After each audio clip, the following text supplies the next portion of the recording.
Uma vez mais, nós temos a oportunidade de compartilharmos as verdades bíblicas, compartilharmos a palavra de Deus neste trimestre que tem sido um trimestre enriquecedor. Assim como os demais, nós temos visto paulatinamente o crescimento do ensino, o envolvimento da igreja, e a igreja se envolvendo com o ensino, ela promove o crescimento. E é isso que nós temos visto aqui na Assembleia de Deus de Rio Claro, o Ministério do Belém, presidida pelo nosso pastor Cisaque Valadares. E hoje nós vamos trabalhar sobre mais uma temática, falando sobre a igreja em Jerusalém, essa revista fantástica, falando sobre a doutrina, comunhão, a fé, que é a base para o crescimento da igreja em meio às perseguições. Exatamente isso, em meio às perseguições. E hoje nós estaremos estudando a lição de número 8. A lição de número 8, ela traz o título da lição, fala sobre uma igreja que enfrenta os seus problemas. Conflitos, eles fazem parte, não é? Fazem parte de uma igreja, principalmente igrejas em franco crescimento, não é? Nós vemos aí que há possibilidade de problemas, de conflitos, mas há como administrar estes problemas, esses conflitos. Nós vamos ver no decorrer da lição de hoje. E também nós temos aí o texto áureo da lição. O texto diz: escolhei, pois, irmãos dentre vós, 7 varões de boa reputação, cheios do Espírito Santo e sabedoria, aos quais constituamos sobre este importante negócio. Atos dos Apóstolos, capítulo 6, versículo de número 3. A verdade prática: uma igreja cheia da sabedoria do Espírito age sabiamente para resolver conflitos de relacionamentos. Depois eu vou comentar ambas no decorrer da lição. A leitura bíblica em classe está em Atos dos Apóstolos, capítulo 6, versículos 1 a 7. Leiamos, você pode acompanhar na sua Bíblia. O texto diz assim: ora, naqueles dias, crescendo o número dos discípulos, houve uma murmuração dos gregos contra os hebreus, porque as suas viúvas eram desprezadas no ministério cotidiano. E os 12, convocando a multidão dos discípulos, disseram: não é razoável que nós deixemos a palavra de Deus e sirvamos às mesas. Versículo 3: escolhei, pois, irmãos dentre vós, 7 varões de boa reputação, cheios do Espírito Santo e de sabedoria, aos quais constituamos sobre este importante negócio. Versículo de número 4,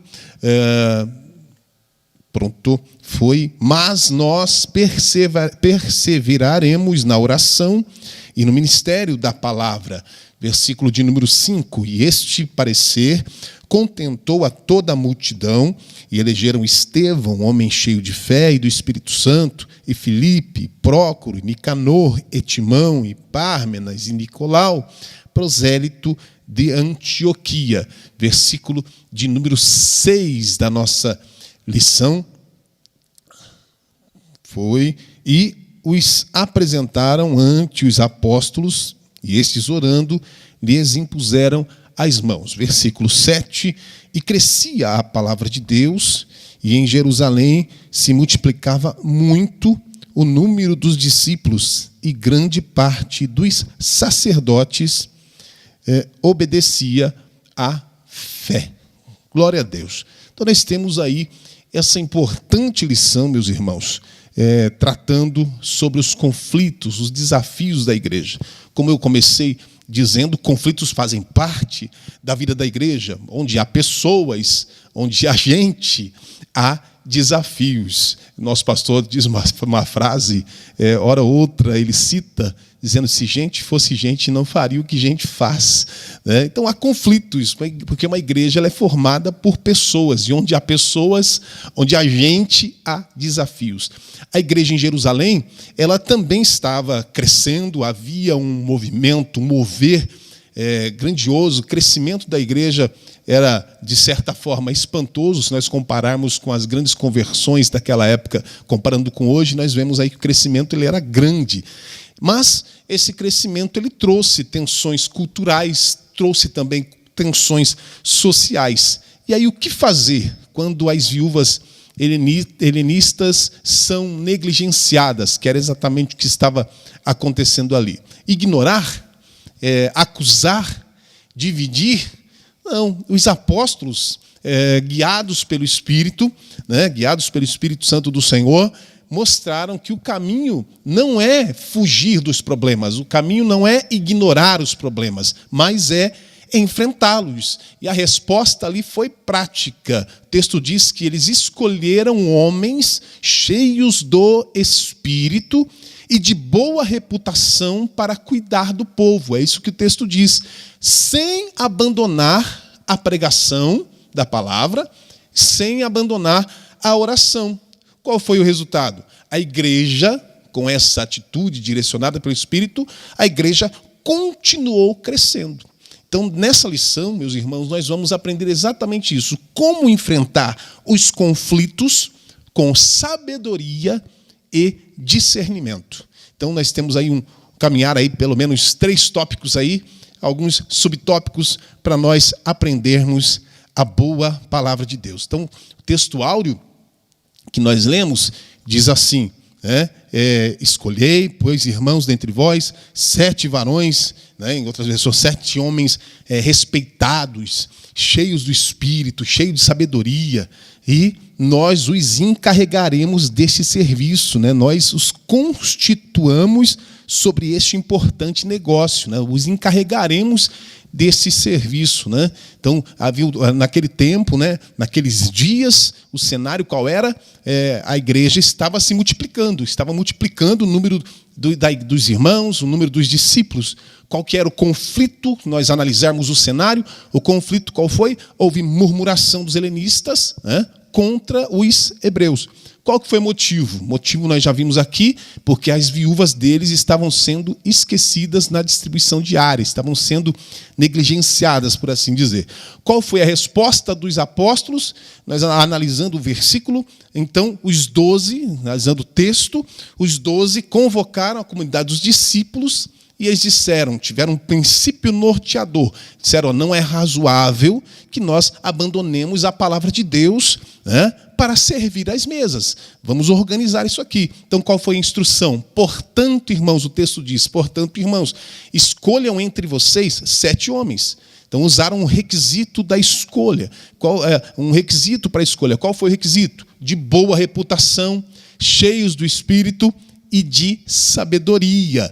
Então, aí havia uma função delegada. Qual era a função que seria delegada? Aos quais encarregaremos deste serviço, aos quais constituamos sobre este importante negócio. Essa era a função que seria delegada.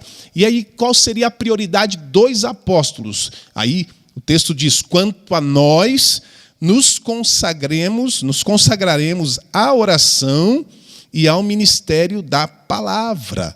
Quando eles definiram dessa forma, isso foi importante, porque aí foi onde eles tiveram uma resposta positiva, uma resposta muito positiva da igreja. Qual foi a resposta da igreja? O parecer agradou a todos. É isso que o texto diz. O parecer agradou a todos. Aí escolheram alguns nomes. Escolheram Estevão, homem cheio de fé e do Espírito Santo, Filipe, Prócoro, Nicanor, Timão, Pármenas, Nicolau, prosélito de Antioquia. E aí havia o comissionamento a essas pessoas que foram escolhidas. Qual era? Apresentaram-nos aos apóstolos, diante dos apóstolos. Como que se fez isso? Não foi de qualquer maneira. Que orando, aí os apresentaram, aí os apóstolos que orando, aí como que se fez? Lhes impuseram as mãos. Então há toda uma sequência para que isso fosse solucionado na direção do Espírito Santo. Aí com isso qual foi o resultado? E crescia a palavra de Deus. Isso é o que diz o texto. Então, quais foram os desdobramentos disso? Em Jerusalém, o número dos discípulos se multiplicava muito, diz o texto. O número dos discípulos se multiplicava muito. E também muitos sacerdotes obedeciam à fé. É o versículo 7 que nós lemos na leitura bíblica em classe. Também muitos sacerdotes obedeciam à fé. A verdade prática, uma igreja cheia de sabedoria, do Espírito, age sabiamente para resolver conflitos de relacionamentos. Uma igreja cheia do Espírito age sabiamente para resolver conflitos de relacionamentos. Então nós vemos aí essa sabedoria em ação na solução de um problema, na solução dos conflitos que a igreja está, não é, à mercê de acontecer eventuais problemas ou conflitos dentro da igreja. Aí nós temos hoje 3 objetivos. O primeiro deles é analisar as naturezas cultural, social, dos conflitos enfrentados pela igreja primitiva e a sua relevância para a igreja local. Esse é o primeiro objetivo. O segundo objetivo é explicar a importância da organização e da distribuição de funções dentro da igreja para equilibrar as responsabilidades espirituais e sociais. E aí nós temos o último objetivo, aplicar os princípios bíblicos de caráter, sabedoria e serviço na vida cristã e na atuação ministerial. Então nós vamos aí tratar nesses 3 tópicos, nós vamos tratar sobre esses objetivos e vamos buscar aí entender todos esses objetivos. O primeiro tópico, a identificação dos conflitos. E aí nós temos o primeiro subtópico dentro dessa identificação dos conflitos, conflito de natureza cultural. A lição diz o seguinte: Lucas cita um conflito entre os gregos e hebreus. A referência desse texto aos gregos está relacionada aos judeus helenistas, isto é, que haviam emigrado para outros países e que, por conta disso, falavam sobre a língua grega. Por outro lado, o termo hebreus era uma referência aos judeus de Jerusalém, que se comunicavam principalmente em hebraico ou aramaico. Havia, portanto, uma barreira de natureza cultural por conta da língua. Essa barreira cultural trouxe um conflito de relacionamento entre os crentes da primeira igreja. Então, os 5 primeiros capítulos de Atos dos Apóstolos apresentam o retrato de uma igreja em Jerusalém ainda intimamente ligada ao judaísmo.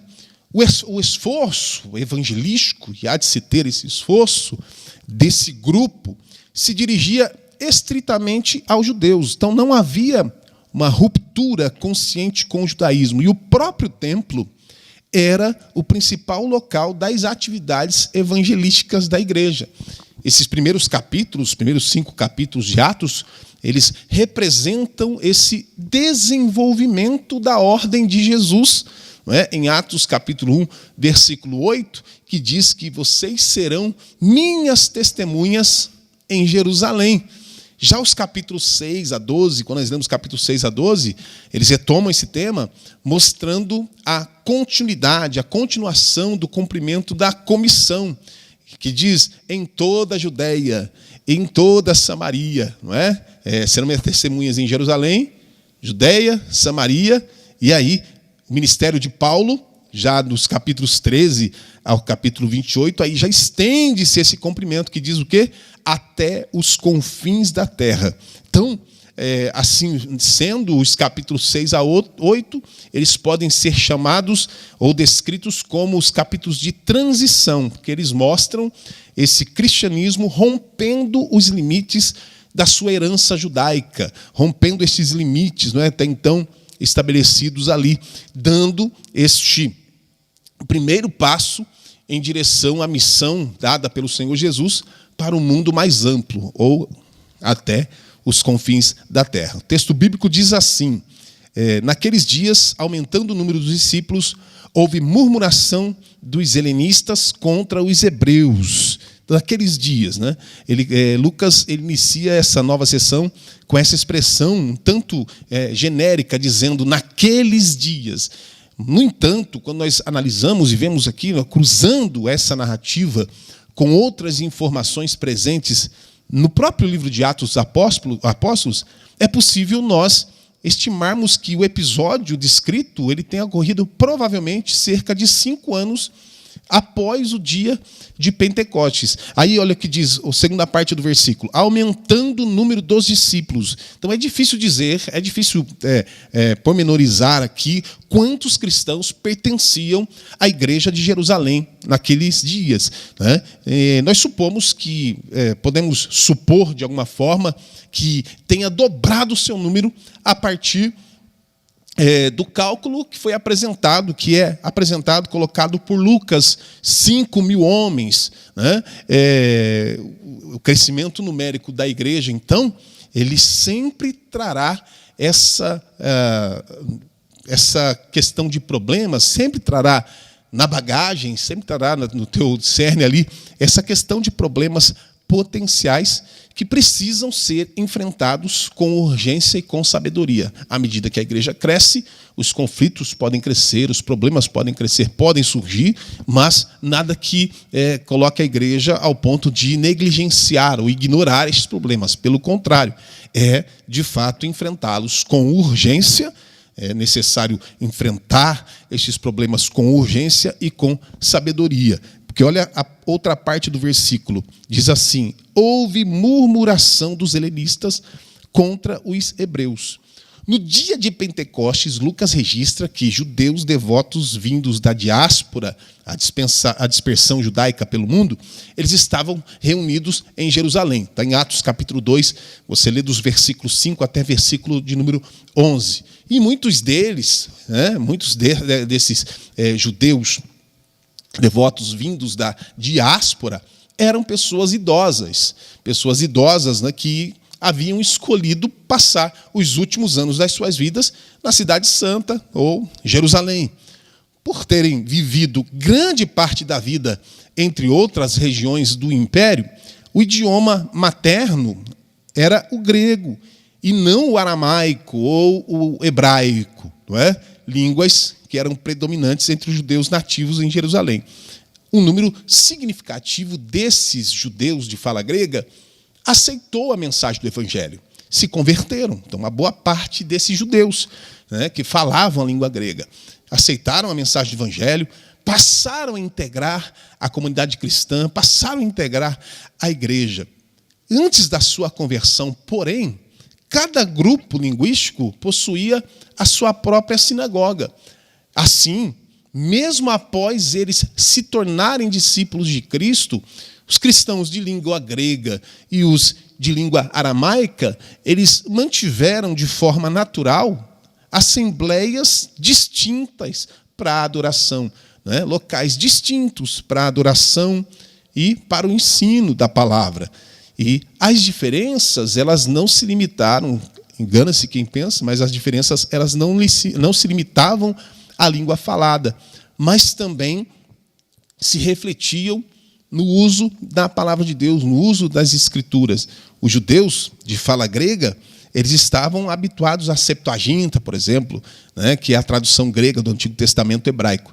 Agora, já os judeus hebraístas, eles utilizavam o texto original em hebraico. E essa distinção linguística e cultural, embora ela não representasse necessariamente um cisma teológico ou doutrinário, já delineava, mesmo assim, e iniciava-se ali, dava-se o início a certas tensões e distanciamento dentro dessa jovem igreja em Jerusalém, que mais adiante viriam a exigir aí soluções práticas, soluções sábias. E aí nós vemos algumas implicações, né?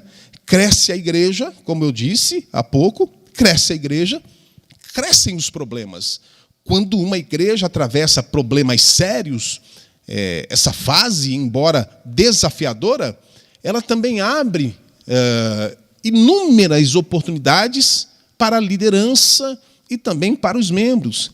As dificuldades, elas podem servir como ocasião, isso aqui vale para que nós entendamos e tragamos isso para a nossa vida, porque as dificuldades elas podem servir como ocasião para avaliar a saúde do ministério, examinar as práticas em andamento e identificar a necessidade de mudanças necessárias no padrão de administração, no padrão de organização, enfim.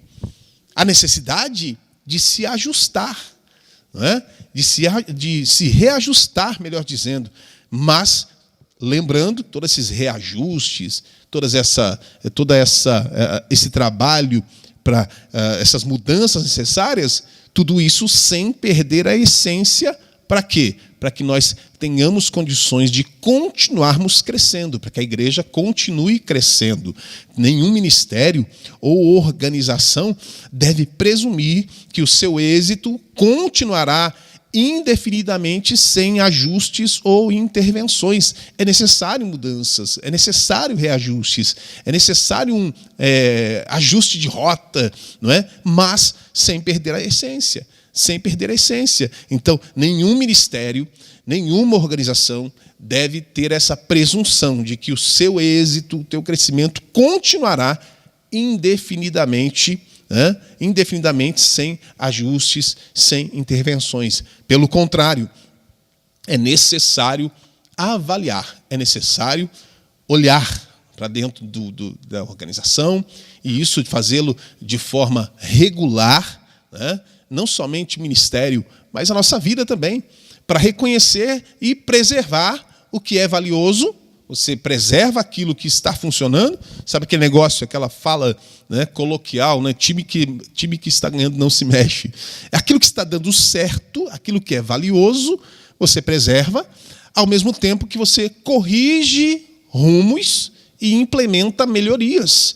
Isto serve para a nossa vida, isso serve para o ministério, isso serve para qualquer área das nossas vidas. Você absorve, você preserva aquilo que é bom, aquilo que é valioso, ao mesmo tempo que você corrige rumos e implementa melhorias, para que o negócio fique cada vez melhor. Então, esses eram os conflitos de natureza cultural. Parecem complicados, mas era, de fato, um conflito, mas que foi sanado, de forma sábia. Segundo subtópico, fala sobre o conflito de natureza social. Olha esse aí. Dentro dessa identificação dos conflitos, o segundo deles, que nós vemos esse conflito de natureza social. A lição diz o seguinte, você pode acompanhar na tua revista, subtópico de número 2. Lucas explica que, em razão daquela diferença cultural, as suas viúvas, olha, uma coisa implica na outra, não é? Em razão daquela diferença cultural, as suas viúvas eram desprezadas no ministério cotidiano. Aqui fica evidente a natureza social do problema. As viúvas de fala grega estavam sendo negligenciadas na distribuição diária. O conflito se instalou e precisava de solução. Fica em evidência que a igreja não é só um organismo, ela é também uma organização. Quantas vezes nós ouvimos nosso pastor dizendo da necessidade de se olhar para a organização. A igreja, organização, é necessária. Não é? A igreja é formada por centenas e milhares de CPFs, pessoas. Essa é a igreja formada, na igreja orgânica. Mas nós temos aí também a igreja organismo, a igreja organização. Então, essa igreja formada por centenas de milhares de CPFs, ela forma também um CNPJ, não é? Que é a organização, é necessária. Ela tem a sua esfera espiritual, Lucas coloca muito bem aqui, mas também social. O comentarista coloca, ela tem a sua esfera espiritual, mas também a sua esfera social. Era, portanto, essa parte social que estava em desequilíbrio e precisava de cuidados. Entendeu? Quando a gente tem que reajustar rotas, reajustar sistema, reajustar, se organizar, para que tudo tenha um perfeito equilíbrio, todas as áreas tenham um perfeito equilíbrio. Então, dois fatos aqui, dois fatores, devem ser explicados. O problema e a realidade da igreja. Quanto ao problema que foi levantado no texto bíblico, está bem claro, suas viúvas estavam sendo negligenciadas. Ali em Jerusalém, os cristãos de fala aramaica eram a maioria. enquanto os de fala grega formavam a minoria. Então, embora a harmonia e a união fossem marcas da igreja, nós já estudamos sobre isso, sobre a unidade da igreja, essas diferenças linguísticas e culturais acabavam gerando uma certa separação. Então, aí nós vemos entre os helenistas, as viúvas eram as mais afetadas, sentindo-se ali então esquecidas e privadas da ajuda da igreja. O texto, ele apenas constata que as viúvas dos judeus de fala grega sofriam negligência, sem atribuir culpa direta aos apóstolos. O texto não atribui uma culpa direta aos apóstolos, porque os sobrecarregados, vamos colocar assim, não é? Sobrecarregados de muitas responsabilidades, os apóstolos não tinham condições de atender adequadamente todas as necessidades, não é? Então havia ali uma sobrecarga de atribuições, uma sobrecarga de demandas. E a situação, se nós olharmos lá para o Velho Testamento, nós olharmos lá, a situação ela lembra muito de Moisés, né? Que ao julgar sozinho o povo de Israel, ele recebeu o conselho de Jetro, né? E o conselho era para que ele nomeasse homens capazes para que o auxiliassem. Você pode ver isso depois lá em Êxodo, capítulo 18, versículos 17 a 26. Então nós temos aqui, de modo semelhante a isso, os apóstolos buscaram uma solução delegando a outros o cuidado dos necessitados. Entenda, delegando, não delargando, né? Esquecendo, não. Você delega e acompanha. Isso é liderança, né? Então eles passaram então a delegar a outros o cuidado dos necessitados. Agora, qual era a realidade da igreja? O organismo, né? A organização. A igreja local, como organismo vivo, ela nasce, ela cresce, ela se multiplica em outras igrejas, em outras congregações, assim como uma célula, né? Uma célula que ela é fecundada, ela se desenvolve em um embrião, depois ela se torna um feto, e aí finalmente um recém-nascido pronto para enfrentar a vida. Então, como organismo, cada membro é um discípulo que gera outros discípulos. Falamos, né? Tivemos aí há exatamente uma semana atrás, encerrando a conferência ID de discipulado, né? Evangelização, integração. Então, entendemos isso, que como organismo, cada membro da igreja é um discípulo que gera outros discípulos. E isso contribuindo com sua parte para a edificação do templo, a edificação, melhor dizendo, a edificação do corpo. Pregando, ensinando, acompanhando, exortando, orando, corrigindo quando necessário. E nesse organismo, a comunhão e o relacionamento entre os membros exigem mutualidade de sentimentos, mutualidade de atitudes. É nesse espírito que os membros devem amar uns aos outros. É nesse espírito que os membros devem suportar-se mutuamente, levar as cargas uns dos outros, ajudar, edificar uns aos outros, pois todos nós fazemos parte de um mesmo corpo e somos membros desse corpo, né? Membros entre nós, somos membros de um corpo. Além disso, como organismo, não obstante a isso, a igreja ela é descrita nas Escrituras como a noiva de Cristo. A noiva de Cristo, a lavoura de Deus, o edifício santo, composto por pedras vivas. Isso é tremendo, isso é lindo. Então, entendendo assim, a igreja também é uma organização. Ela é organismo, mas ela é também uma organização. Porque, perante a lei, precisa constituir-se como pessoa jurídica, como eu disse há pouco, CNPJ, estatuto, precisa ter uma sede, precisa ter uma diretoria formada e outros demais requisitos legais que são necessários. Possui uma denominação, possui um patrimônio, um regimento interno, uma existência física. Isso é a igreja organização. Então, nesse sentido, a organização da igreja ela apresenta alguns aspectos aí. Então, jurídico, né? Dentro do aspecto jurídico engloba todas as responsabilidades civis, trabalhistas, previdenciárias, estatutárias, não é? Responsabilidades tributárias, administrativas, responsabilidades imobiliárias. No quesito funcional, como organização, a igreja, no que diz respeito ao funcional, isso já refere-se a todas as atividades de departamento da igreja. Por exemplo, a escola dominical, o evangelismo, o louvor, o círculo de oração, né? A mídia. Nós estamos chegando até vocês através do trabalho da mídia da igreja, né? Que é uma parte, é uma atividade funcional da igreja e outros departamentos mais. No que diz respeito como organização, no sentido eclesiástico, que abrange o quê? Abrange a estrutura hierárquica que inclui os líderes espirituais da igreja, que são os pastores, os presbíteros, os diáconos, os cooperadores, que são responsáveis pela orientação espiritual e pastoral dentro da comunidade religiosa, dentro da igreja. Também há a questão, na questão organização, o litúrgico, né? O ponto litúrgico, que diz respeito ao quê? O litúrgico, ele diz respeito exatamente à ordem específica de culto, à liturgia estabelecida para as reuniões regulares da igreja, né? O culto da família, o culto de ensino e edificação espiritual, nas congregações, a noite de vitória, enfim, há ali toda uma liturgia estabelecida para essas reuniões regulares, incluindo, inclusive, as celebrações e as ordenanças. Por exemplo, há uma liturgia para o culto da ceia do Senhor, né?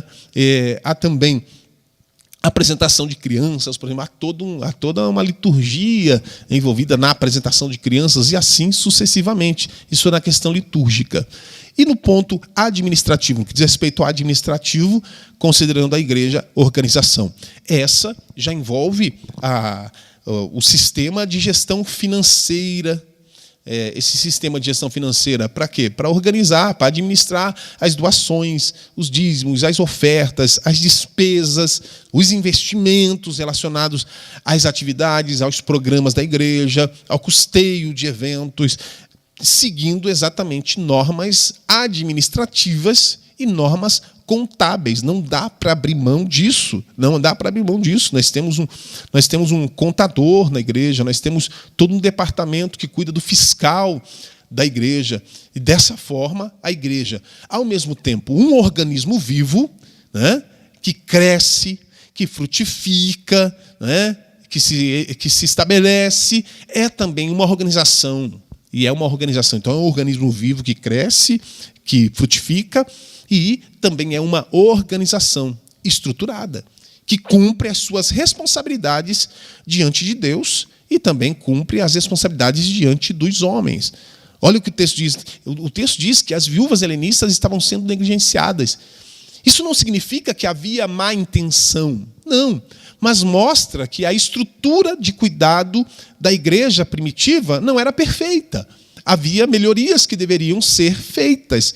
Nenhuma igreja, por mais piedosa, por mais doutrinariamente correta que seja, está imune de falhas humanas, porque ela é conduzida por homens, não é? Nós somos feitos, a organização é feita de homens, né? E para os membros, ao identificar uma falha na igreja, a postura deve ser madura. Quando há a identificação dessa falha, a postura nossa, como membros do corpo, tem que ser madura, buscando diálogo, não a murmuração. Havia murmuração ali. Nós precisamos ter diálogo, precisa chegar a essa informação de uma falha sistêmica, uma falha em qualquer que seja, né? O serviço dentro da igreja. Então precisa ser identificada, pode ser identificada, mas informada de forma madura, coerente. E para os líderes? Se, por um lado, há de ter um jeito maduro, uma maturidade para informar a falha, por parte dos líderes, né, negligência involuntária também precisa ser corrigida com seriedade. Vou repetir, uma negligência involuntária, ela também precisa ser corrigida com seriedade. Ouvindo os que se sentem esquecidos, né? É parte do ministério. Ouvindo uma falha, é parte do pastoreio também. Ouvindo o erro é parte do pastoreio, é parte da liderança.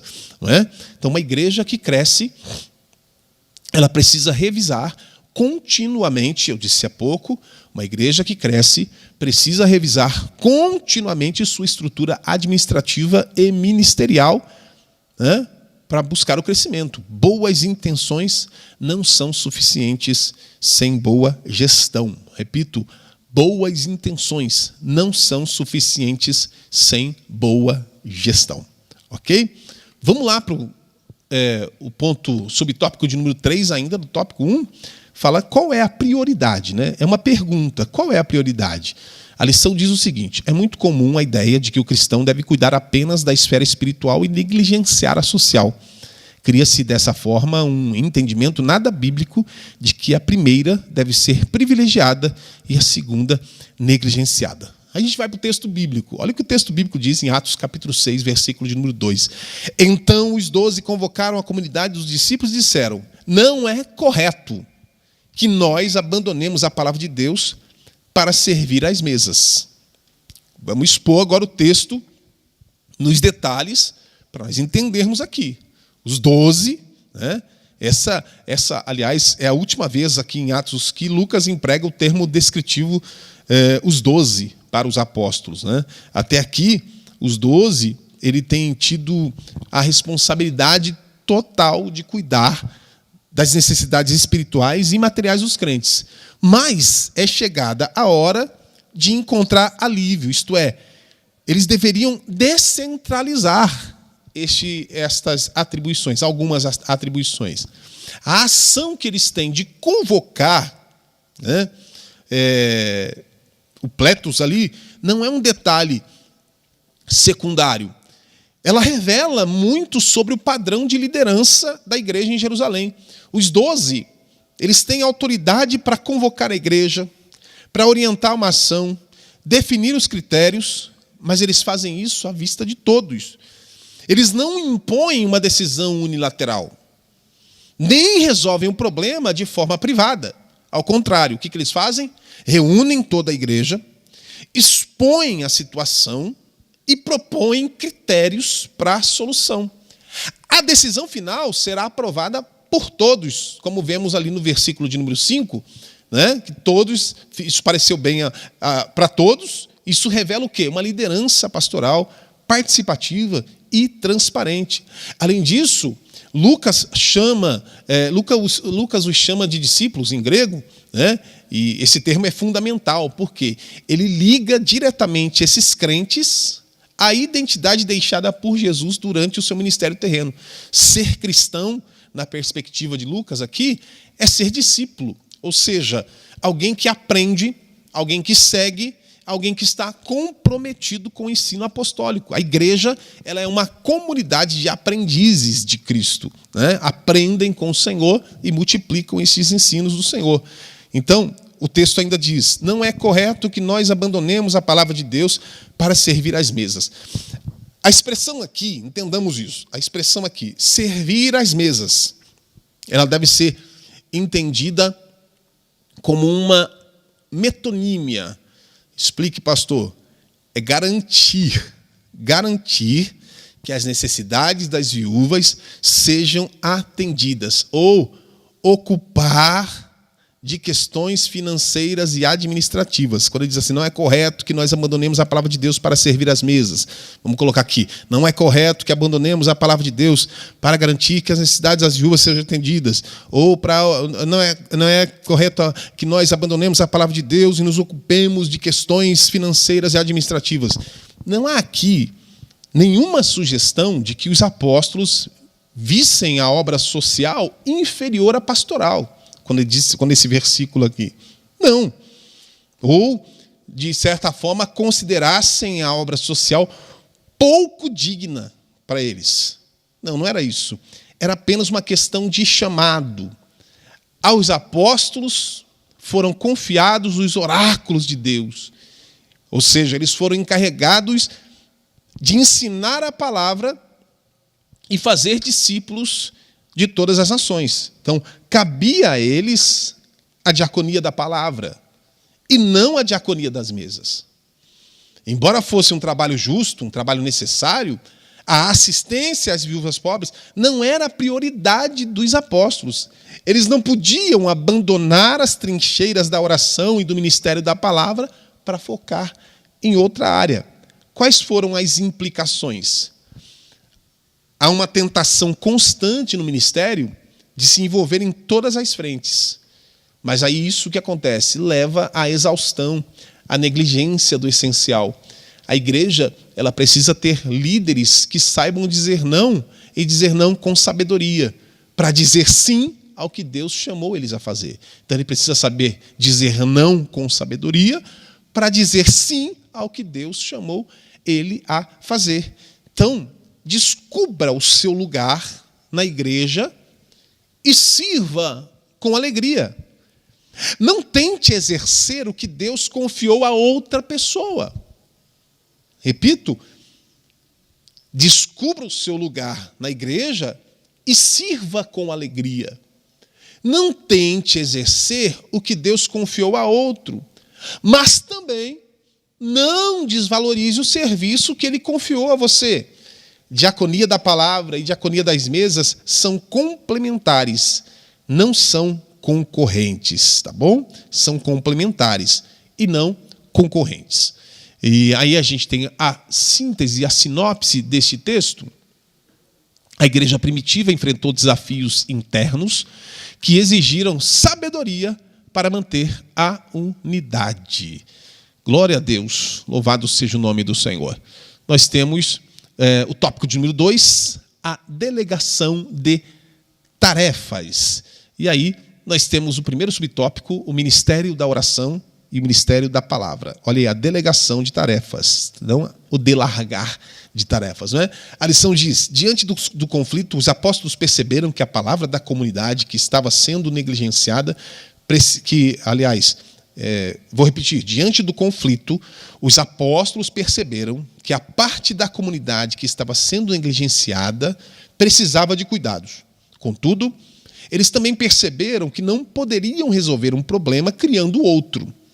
Cuidar dos mais necessitados era uma missão urgente da igreja, mas os ministérios da oração e da pregação da palavra de Deus também o eram. Né? Atos 6,4 diz, né? Quanto a nós, eles diziam entre eles, né? Quanto a nós, nos consagraremos à oração e ao ministério da palavra. Né? Quanto a nós, que destaca o foco dos apóstolos, consagraremos, né? Consagraremos. Ou seja, nós vamos nos manter firmes, nós vamos insistir nisso, vamos criar o hábito, né? Criar o hábito. Quanto a nós, nos consagraremos.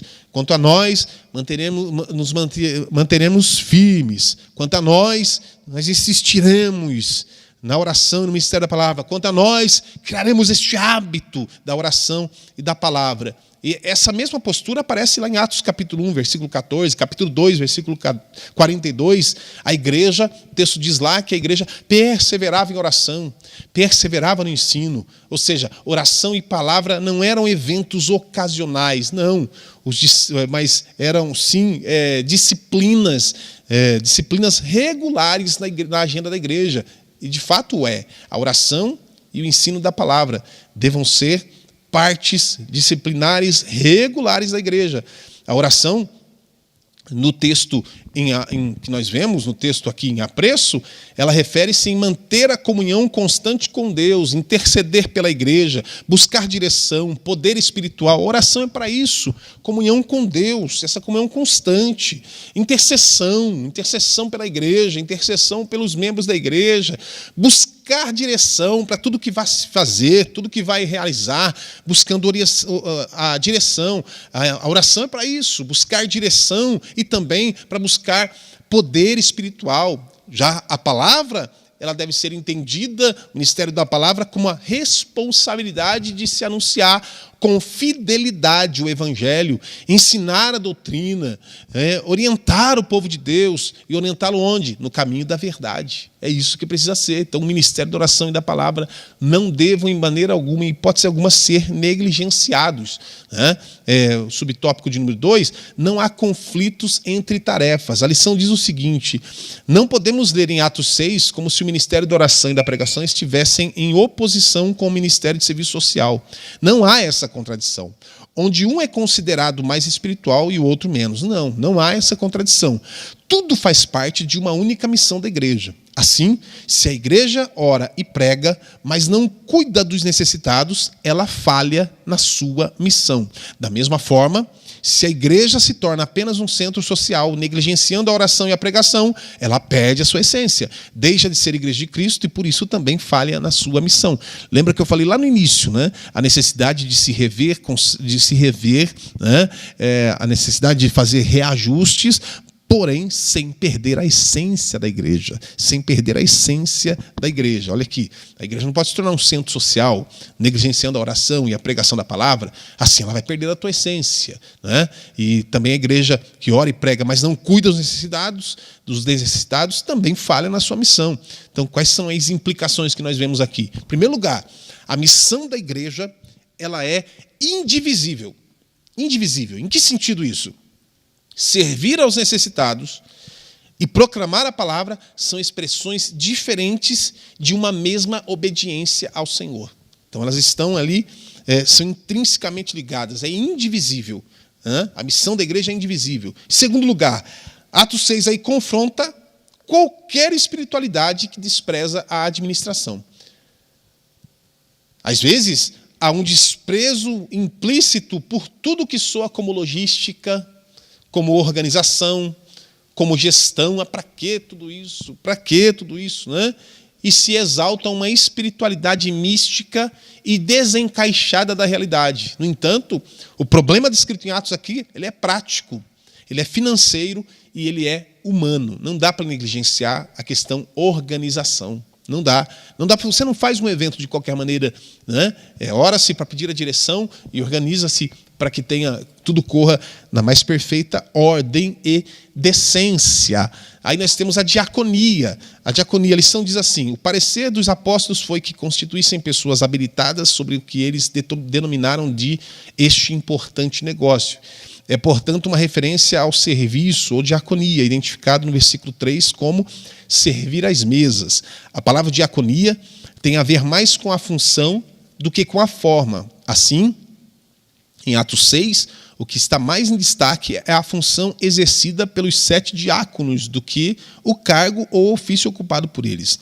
O contexto favorece esse sentimento. Contudo, essa narrativa bíblica fundamenta a instituição do diaconato cristão. Outro sim, devemos enfatizar que a diaconia era vista pelos apóstolos como um importante negócio, ou seja, algo necessário à igreja.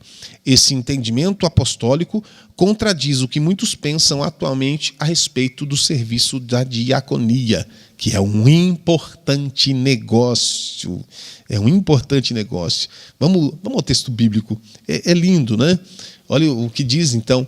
Por isso, irmãos, escolham entre vocês 7 homens de boa reputação, cheios do Espírito e de sabedoria, para os encarregarmos deste serviço,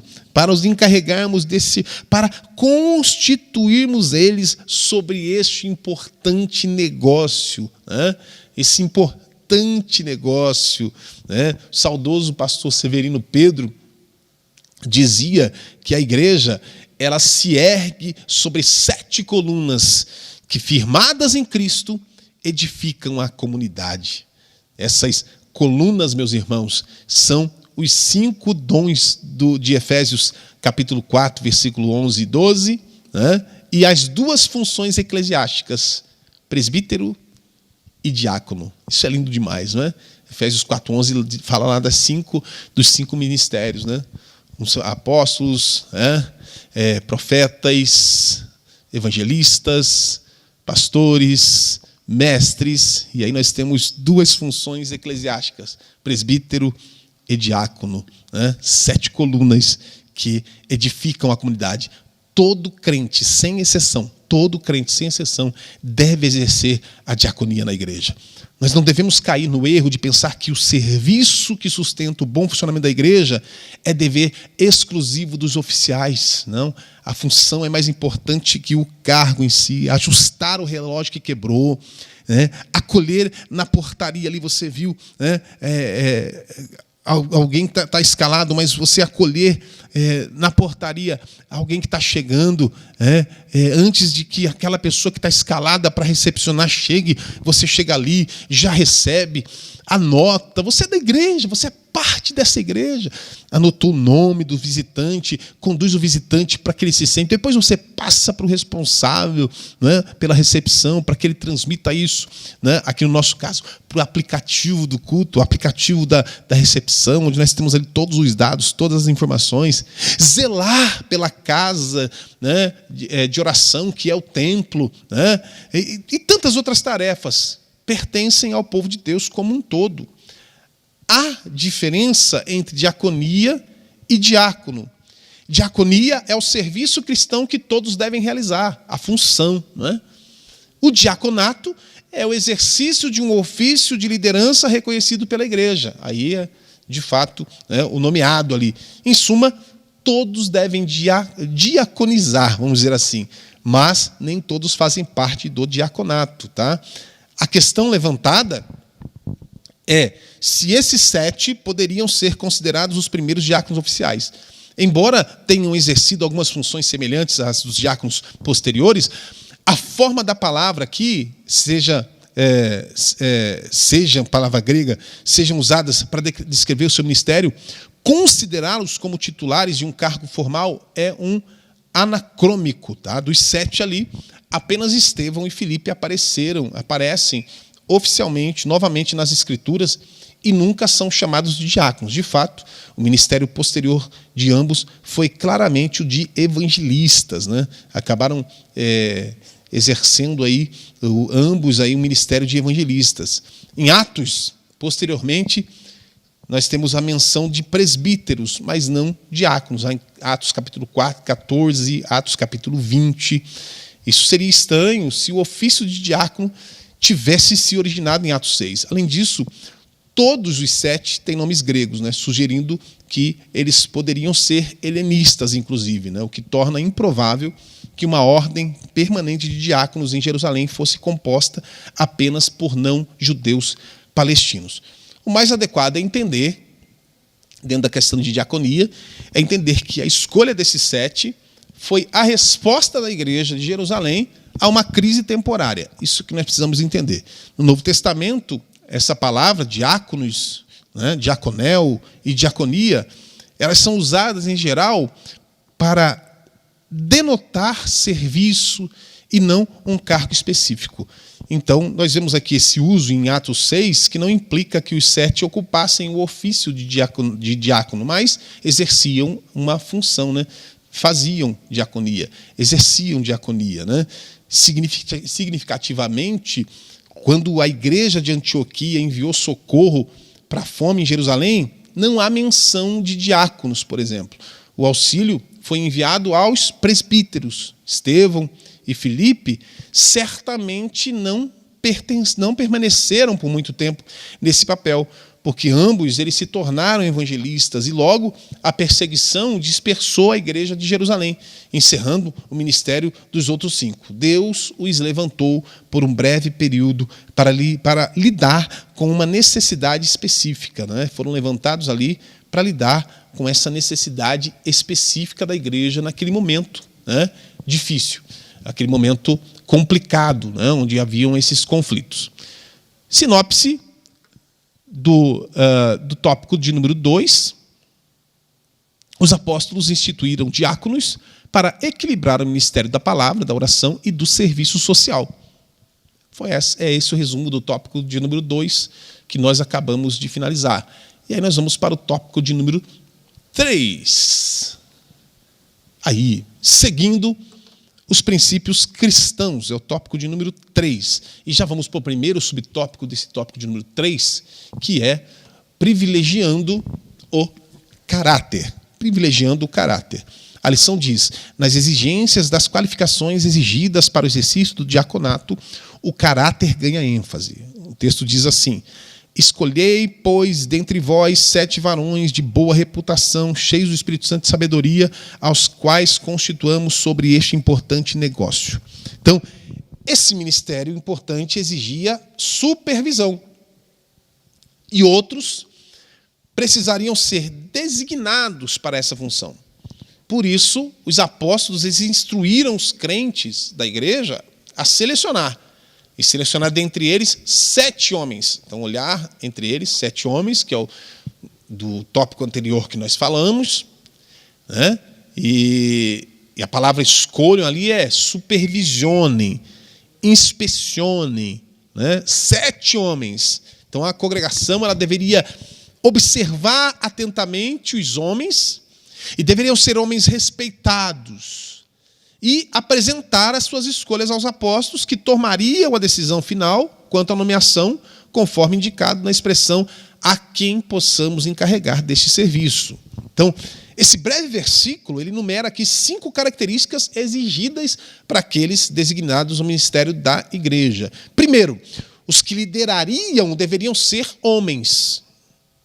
As mulheres certamente têm um papel vital na igreja, não dá para nós negligenciarmos isso. Não. Na igreja primitiva, por exemplo, mulheres como Dorcas, Lídia, Febe, Priscila, as filhas de Filipe, elas foram grandemente usadas por Deus. No entanto, o plano divino para a liderança da igreja é que os homens assumam o papel ou os papéis de direção. E há versículos que corroboram com isso, né? 1 Coríntios, primeira carta de Paulo aos Coríntios, capítulo 11, versículo 3, primeira carta de Timóteo, capítulo 2, versículos 11 a 12, enfim. A segunda exigência, então, primeiro, homens. A segunda exigência é que fossem do meio de vós. Ele diz o texto, do meio de vós. Isso indica, mais que óbvio, o fato de que líderes devem ser crentes. Significa que a igreja deve buscar desenvolver a sua liderança dentro da própria comunidade. Uma igreja comprometida em edificar, em equipar os seus membros, não precisa buscar líderes fora do seu próprio corpo. É entre vós. A terceira exigência, que fossem homens, aí o texto diz, de boa reputação. Ou seja, pessoas de integridade, irrepreensíveis, né? Como exigido dos presbíteros, dos diáconos, lá em 1 Timóteo, capítulo 3, em Tito, capítulo 1, servos de Deus. E esses servos de Deus, eles devem ser exemplo de santidade para que o povo siga esses servos de Deus, sendo qualificados espiritualmente, independente de sua posição social, independente das suas habilidades humanas. Uma boa reputação, ela era essencial para esses 7, pois eles seriam responsáveis por administrar grandes somas de dinheiro, por exemplo, para compra, para distribuição de alimentos. Então tinha que ter índole, né? A quarta exigência, diz o texto, cheios do Espírito Santo, ou seja, homens totalmente rendidos ao controle do Espírito em todas as áreas da sua vida. Estevão, Barnabé, eles exemplificavam essa característica. Eram homens cheios do Espírito Santo. A quinta, última, não menos importante, que possuíssem sabedoria. O que é isso? Conhecimento bíblico, conhecimento teológico, aliado isso à capacidade prática de aplicar essa verdade às situações diárias, ou seja, pregar e viver aquilo que prega. Precisavam ser homens de juízo equilibrado, justos, justos, homens que sabiam discernir o tempo, para saber, lá em 1 Crônicas, capítulo de número 13, capítulo número 12, nós vemos lá a descrição de líderes sábios em Israel. Eram líderes que eram como homens que sabiam discernir o tempo para saber o que Israel deveria fazer. É desse tipo de homem de Deus que serve. É desse tipo de homem que Deus precisa, que Deus vê, que serve para liderar a sua igreja. Viu? É desse tipo de homem. E aí a gente vai para o subtópico de número 2, exercitando os dons. Essas pessoas encarregadas da diaconia da igreja, além de exigência da boa reputação, deviam ser cheios do Espírito Santo de sabedoria. Defender a boa ortodoxia, isso é, a doutrina correta, era importante, mas incompleto. Era necessário que essas pessoas também fossem cheias do Espírito Santo e de sabedoria. É possível uma pessoa ser ortodoxa, eticamente irrepreensível, contudo não ser quebrantada e nem possuir fervor espiritual. Da mesma forma, é possível uma pessoa exercitar os dons espirituais, contudo não ter sabedoria nenhuma. Uma coisa não pode funcionar sem a outra. O ideal de Deus é que o cristão viva corretamente, exercitando os dons espirituais com a sabedoria no exercício da diaconia. Como pentecostais, nós valorizamos, de forma profunda a experiência com Deus e a manifestação dos dons espirituais. Sem dúvida. No entanto, meus irmãos, nós não podemos permitir que essa experiência seja divorciada de uma fé sólida e de um ensino fiel às Escrituras. Tem que ter conexão. A verdadeira liderança espiritual, ela mantém a chama acesa, mas também persevera na sã doutrina como fundamento inegociável. Então, busque diariamente a plenitude do Espírito para você servir. Busque. Não se contente em servir apenas com habilidade ou com a sua boa vontade. Não. Busque ser cheio. Ore, consagre-se, dependa do Espírito Santo para que o seu serviço seja mais do que esforço humano e tenha um efeito eterno. Gere efeito na eternidade. Qualquer função que você exerça dentro da igreja, faça isso, Faça isso cheio do Espírito Santo, dependendo do Espírito Santo, para focar uma imagem, para receber alguém, para conduzir um culto, para tocar um instrumento, para cantar. Dependa do Espírito Santo para todo o serviço que você entregar para Deus no ministério. Isso é serviço. Ministério é serviço. Para que não seja o teu esforço humano. Eu sei falar, eu sei cantar, eu sei tocar, eu tenho habilidade, eu tenho visão, eu tenho técnica. Não. Para que o teu serviço não seja um esforço humano, mas tenha um efeito eterno. E o nome do Senhor seja glorificado através dos seus dons e dos teus talentos. Os dons, eles são para edificar, não são para promover. Quando o Espírito concede um dom, um talento, ele o faz para o bem da igreja. Sirva de forma humilde. E a gente está encerrando. Sirva de forma humilde, deixando que Cristo seja exaltado. Aleluia. Sinopse do tópico de número 3. A escolha dos diáconos seguiu critérios espirituais, destacando caráter, fé, compromisso cristão e fervor espiritual. Para concluir, entendemos então, a igreja primitiva, ela não se deixou paralisar pelos problemas, pelos conflitos, mas ela buscou no Senhor a direção para superar esses conflitos, superar esses problemas. Reconheceu a importância de preservar a prioridade da oração, do ministério da palavra, ao mesmo tempo em que organizou com sabedoria a assistência aos necessitados, questão de organização. Para isso, então, levantou pessoas de boa reputação, cheias do Espírito Santo, sabedoria, unindo caráter, dons, disposição para servir. Assim também nós, aí nós aplicamos em nós. Nós somos chamados a enfrentar os desafios da nossa vida, os desafios ministeriais com fé, a cultivar intimidade com Deus, para que os dons espirituais fluam em nosso serviço e a agir com humildade para que Cristo seja exaltado. Quando a igreja vive dessa forma, mesmo em tempos de tensão, mesmo com problemas, a obra não para e o nome do Senhor é glorificado. Aleluia. Louvado seja o nome do Senhor. E nós encerramos essa lição. E se ela tem sido bênção para você, compartilhe, comente, tá bom? Mande para um amigo, para um familiar. Evangelize através das mídias disponibilizadas pela nossa igreja. E aproveitando, quero te convidar, logo mais, hoje, às 18 horas, 4h30 nós estaremos reunidos para mais um culto da família, onde as famílias estarão reunidas para celebrar, para adorar, ouvir a palavra de Deus e nos congregar diante da presença do Senhor. Você é o nosso convidado especial. Nós temos um departamento infantil que funciona plenamente para atender o teu filho também sendo ministrado, sendo atendido nos princípios da palavra de Deus. Deus te abençoe. Eu quero orar por você. Senhor Deus e Pai, nós te adoramos por teu amor, tua graça abundante, teu cuidado para com as nossas vidas. Pai bendito, que o teu nome seja glorificado, Pai, através desta lição, através de tudo aquilo que nós compartilhamos aqui, Senhor. Que o Senhor alcance vidas sejam transformadas, edificadas. A tua igreja continue crescendo, avançando de maneira organizada, de maneira, Senhor Deus, a viver, Senhor, a plenitude do Evangelho do Senhor. É o nosso pedido a ti, Senhor, agradecendo ao Senhor por tudo aquilo que o Senhor tem feito sobre cada um de nós, em nome de Jesus. Amém. Graças a Deus. Deus te abençoe.